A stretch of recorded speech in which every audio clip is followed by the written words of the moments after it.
Self employment entrepreneurship ડેવલપમેન્ટમાં અત્યારે project setup planning ચાલી રહ્યું છે. તો એમાં આપણે એસ્ટિમેટ ઓફ કેપેસિટી છે એનું એસ્ટિમેશન તમે કઈ રીતે નક્કી કરી શકો છો એની મેથડ, જેમાં હિસ્ટોરિકલ એનાલોગ, સર્વે મેથડ અને ડેલ્ફી મેથડ, એ 3 મેથડ આપણે જોઈ હતી. ઓકે, હવે જોવાનું છે કે ટાઈમ સિરીઝ એનાલિસિસ હોય છે. એટલે એક સર્વે મુજબ આપણે એની જે હિસ્ટ્રી છે એના 2 થી 3 ટાઈમ પીરિયડમાં અલગ અલગ એનાલિસિસ કરીને એનો જે ગ્રોથ છે એના આધારે આપણે ટાઈમ સિરીઝ એટલે કે સમય, એના ભૂતકાળના જે પણ ભાવિ માંગ હતી, જેમ કે ટ્રેન્ડ હતો, જે આપણને ખ્યાલ છે કે મોબાઈલની જે ખપત છે પહેલાં કેવી હતી, ઓછી હતી. મોબાઈલનો યુઝ કેવો હતો, ઓછો હતો. પણ હાલના માર્કેટમાં જોવા જઈએ તો દિવસે ને દિવસે મોબાઈલનો યુઝ થાય છે, અથવા નંબર ઓફ મોબાઈલ છે પર હેડ શું થાય છે, વધતા જાય છે. એ જ રીતે દિવસે ને દિવસે ફોરવ્હીલની સંખ્યા શું થાય છે, વધતી જાય છે. તો એ શું થયું, એના ટાઈમ સિરીઝ એનાલિસિસ થયું કે આપણને ખબર છે કે એની માંગ શું કરવાની છે, ધીમે ધીમે વધવાની જ છે. તો ટાઈમ સિરીઝ એનાલિસિસમાં આપણે ભૂતકાળના જે ટ્રેન્ડ હોય એના આધારે ભાવિ માંગ અંદાજવામાં આવે છે. નેક્સ્ટ છે statistical regression analysis. y is equal to a plus bx. Statistical regression analysis.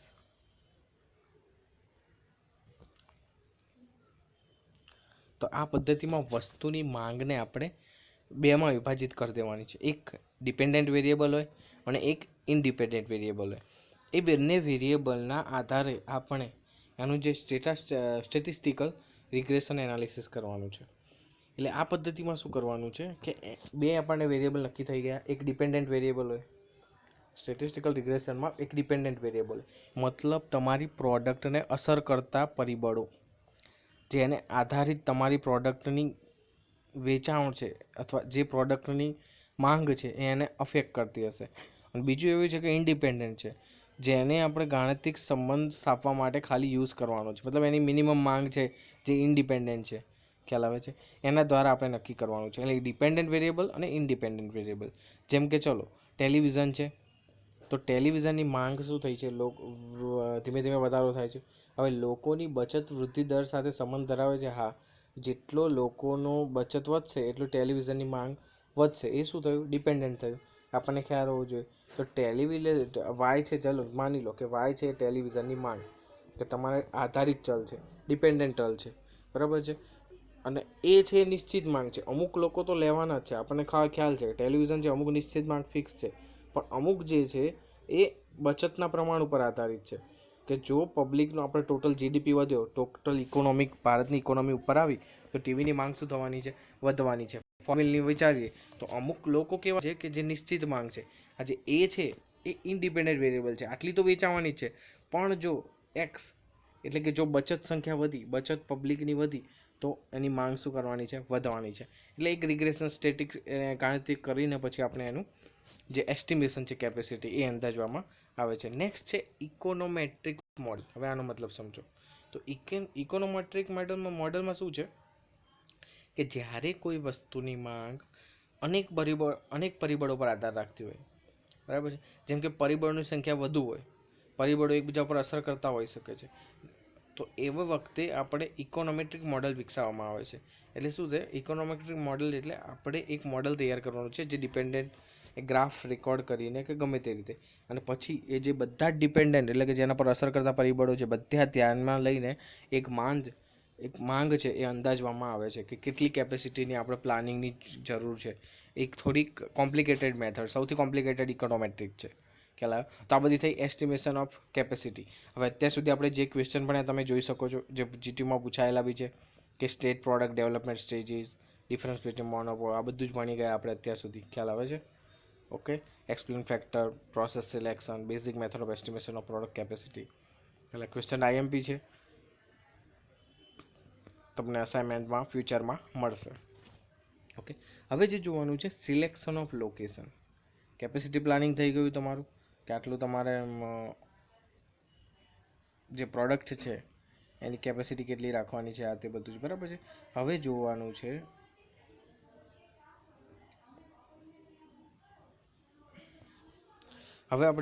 છે સિલેક્શન ઓફ લોકેશન. એટલે તમે જે પ્રોજેક્ટ સેટઅપ કરવા માંગો છો એનું લોકેશન કઈ રીતે તમે સિલેક્ટ કરશો. તો લોકેશન કઈ રીતે સિલેક્ટ કરશો તમે? તો એમાં કયા કયા પરિબળ ધ્યાનમાં લેશો? તો સિલેક્શન લોકેશન પણ ખૂબ જ મહત્વનો મુદ્દો છે. હું તમને પહેલાં ખાલી સમજાવી દઉં કે સિલેક્શન ઓફ લોકેશન શું છે એકચ્યુઅલી. તો કોઈ પણ ધંધો હોય એને સ્થાપિત કરવા માટે આપણે સ્થળ જોઈએ. એ ધંધાકીય પ્રવૃત્તિને મહત્વનો નિર્ણય છે. તમે જે પ્રોજેક્ટ અથવા જે પ્રોડક્શન માટે ફેક્ટરી નાખો છો એ ફેક્ટરી કઈ જગ્યા ઉપર છે એ પણ એક ખૂબ જ મહત્વનો ભાગ ભજવે છે. કેમ કે જો તમે ધારો ને તો તમારા જે સિલેક્શન ઓફ લોકેશન એટલે કે સ્થાનની પસંદગીના આધારે 10% જેટલો ખર્ચો ઘટાડી શકો છો. 10% જેટલો ખર્ચો તમે ઘટાડી શકો છો. તમે પ્લાન્ટ ક્યાં નાખો છો એના પરથી ખ્યાલ આવે છે. એટલે ધંધામાં કોઈ પણ બિઝનેસ તમે સ્થાપતા હોય ત્યારે એની જે એક્ટિવિટી છે એમાં ક્યાં સ્થાપવી, આખું ધંધાને ક્યાં એક્ટિવ કરવો, અથવા એનું જે ઇન્સ્ટોલેશન છે, જે ફેક્ટરી છે તમારી એનું ઇન્સ્ટોલેશન ક્યાં કરવું, એના આધારે તમે 10% જેટલો ખર્ચો ઘટાડી શકો છો. બરાબર છે. સ્થાન પસંદગી કહીશું આપણે. સિલેક્શન ઓફ લોકેશન એટલે સ્થાનની પસંદગી. એના આધારે તમે આટલો ખર્ચો બચાવી શકો છો. તો ધંધાની સ્થાપના કયા સ્થળે થાય છે? ધંધાકીય પ્રવૃત્તિનો મહત્વનો આ નિર્ણય છે. બરાબર છે. એટલે તમે એની વ્યાખ્યા આ રીતે કરી શકો કે ideal location is that which permit the lowest cost in the production and distribution of product or service. જે તમને શું કરશે? પ્રોડક્શન કોસ્ટમાં સૌથી વધારે ઘટાડો કરી આપતી હશે અને ડિસ્ટ્રીબ્યુશન ઓફ પ્રોડક્ટ એટલે કે પ્રોડક્ટ્સની વહેંચણી એટલે કે પ્રોડક્ટને જે તમારે આગળ ડિસ્ટ્રીબ્યુટ કરવાની છે અને સર્વિસ આપવાની છે, તો એ બંને બાબતે આપણને ફાયદો કરાવતું લોકેશન હોય એ રીતે લોકેશન પસંદ કરવાનું. એ આઈડિયલ લોકેશન થાય એટલે કે આદર્શ લોકેશન. એટલે આપણે જેમ કે જોઈએ કે ધંધાથી એકમની પસંદગીમાં આપણે જોઈએ કે આધુનિક વલણ તો આપણે નોર્મલી કોઈ પણ ઇન્ડસ્ટ્રીયલ એરિયા હોય તો એ લગભગ તો મોટા મોટા મહાનગરોની આજુબાજુમાં જોવા મળે છે. જેમ કે આપણે ખ્યાલ છે કે અમદાવાદમાં નરોડા, ઓઢવ, વટવા, બરાબર, કઠવાડા, એ કેટલી બધી જીઆઈડીસીઓ છે. કેમ?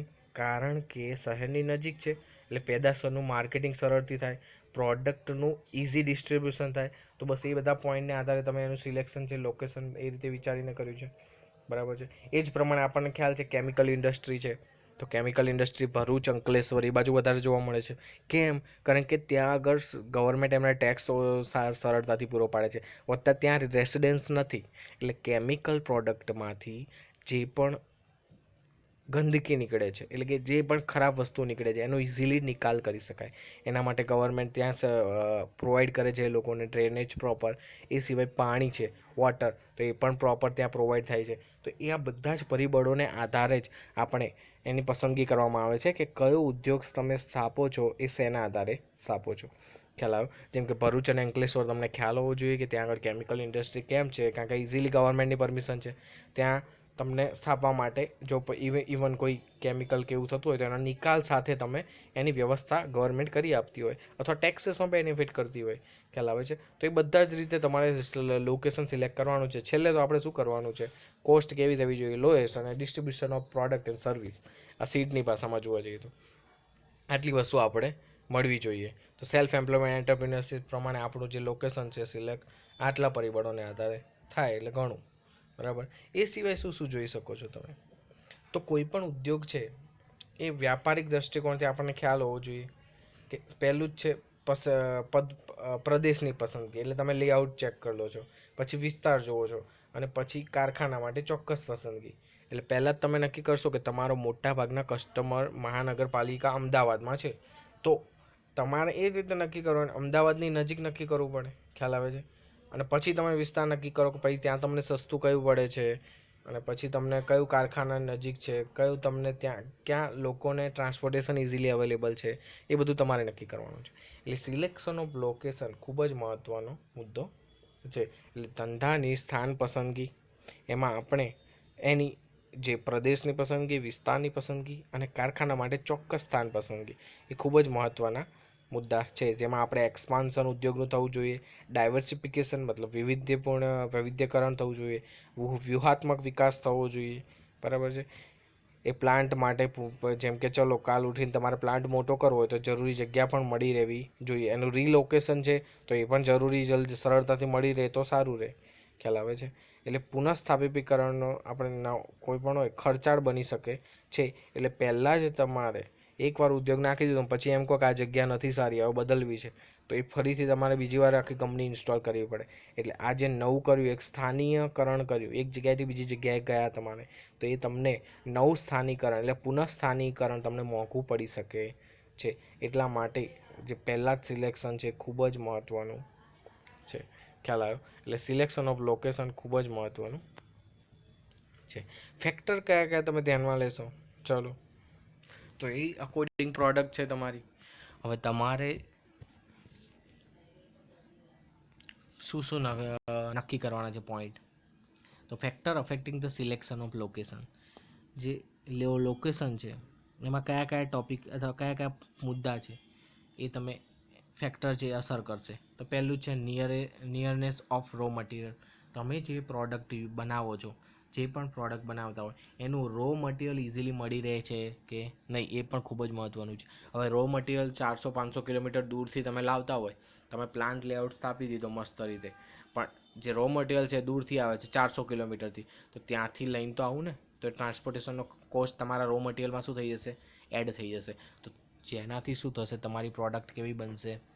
થોડી વધારે મોંઘી બનશે. ખ્યાલ આવે છે? તો એ પણ પોઈન્ટ એક ખૂબ જ મહત્ત્વનો છે. એટલે ઇમ્પોર્ટન્સ આ બધા અમુક જે ધ્યાનમાં લેવા જોઈએ.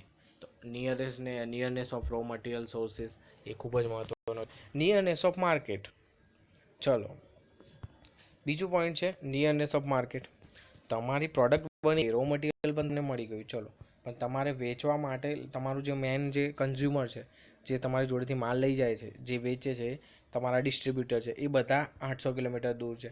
તો એ બધા અહીં માલ લેવા આવશે, અને જો કાલ ઉઠીને એમને કોઈ 100 કિલોમીટરના એરિયામાં કોઈ ઓપ્શન મળી ગયો તો તમારો માલ સ્વીકારશે નહીં. એટલે એ પણ જરૂરી છે તમારા માર્કેટનું નિયરનેસ કેટલું છે, કારણ કે નકર એ લોકોને મોંઘું પડશે.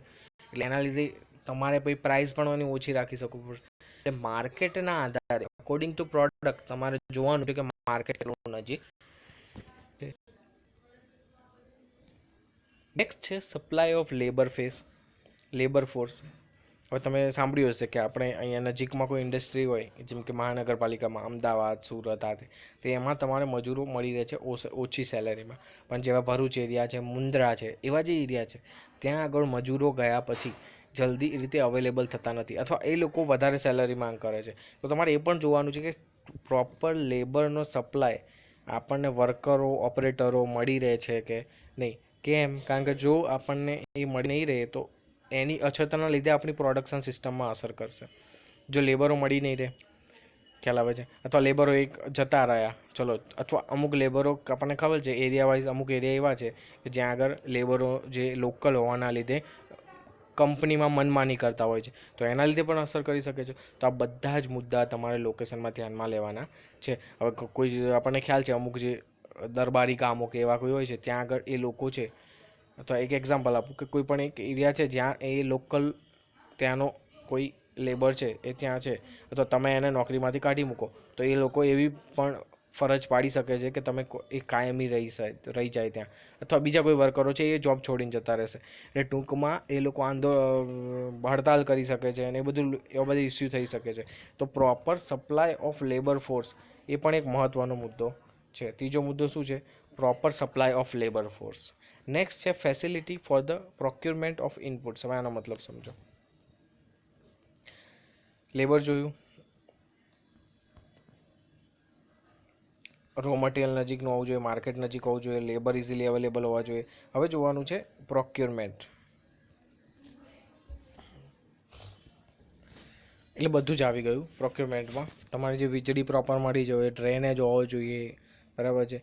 બીજી જે પણ ઉપલબ્ધિ જે ઉદ્યોગ માટે જરૂરી હોય, જેમ કે લાઇટ છે અથવા ઇલેક્ટ્રિસિટી છે, એ તમને પૂરતી મળતી ના હોય તો એવા એરિયામાં જઈને તમારે કંઈ મતલબ નહીં. ખ્યાલ આવે છે? તો એ ફેસિલિટી તમારે પ્રોક્યુરમેન્ટ હોવી જોઈએ. કમ્પ્લીટ ડ્રેનેજ હોય કે વોટર રિક્વાયરમેન્ટ હોય કે ઇલેક્ટ્રિસિટી હોય, બરાબર.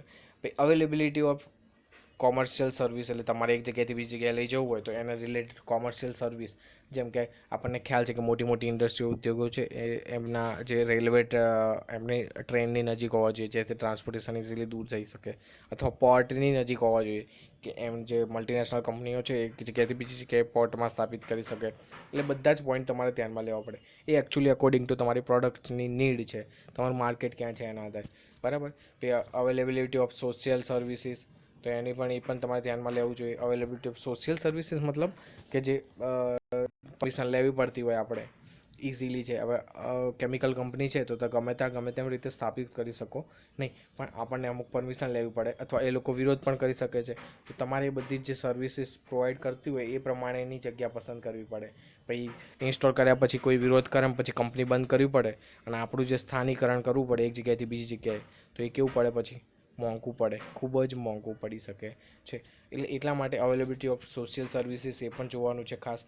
Attribute of government at location, હવે આપણને ખ્યાલ હોય તો ઘણી જગ્યાએ ગવર્મેન્ટ પોતે પ્રમોટ કરતી હોય છે જગ્યાને, જેમ કે અત્યારે ધોરાજી છે, બરાબર છે, ધોલેરા છે, આપણને ખ્યાલ છે એને ગવર્મેન્ટ પ્રમોટ કરે છે. તો એ લોકો શું કરતા હોય, એ તમને ગવર્મેન્ટ અમુક ટાઈમ સુધી ટેક્સ ફ્રી કરી શકે છે કે આટલા 5-1 વર્ષ 10 વર્ષ સુધી તમારી જોડે ટેક્સ લેશે નહીં. તો એ બધું શું થયું, એની એટીટ્યૂડ ગવર્મેન્ટ લોકેશન જે છે, attitude of government at location, એ લોકેશન પ્રત્યે ગવર્મેન્ટ તમને થોડી છૂટછાટો આપવા તૈયાર થાય છે. તો એનો ફાયદો ઉઠાવવો જોઈએ, એના આધારે સિલેક્શન ઓફ લોકેશન કરવું જોઈએ. તો એ પણ તમને ઘણું બેનિફિશિયલ રહી શકે છે, ખ્યાલ આવ્યો.